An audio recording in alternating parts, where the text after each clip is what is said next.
Hi, I'm Marisa. I'm a mom of two and I love spending time outside, and my husband absolutely loves basketball, and I want to talk to you all about this basketball net. I'm going to show you the ins and outs of it.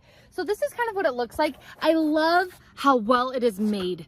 I love that you can adjust it. It's completely adjustable. I love that this the backboard has never had a problem cracking, breaking, even though it's outside, rain and shine, and I live in a place that snows for 4 months and it still looks this great. And look at this net, it's still in really good condition, even though it's a couple of years old, been outside 24/7 since we got this puppy. Look how nice it is. And also, check this out. I love the way that this is clear and how it looks, and from the side, how it's just so cool and sleek looking. And I absolutely love this.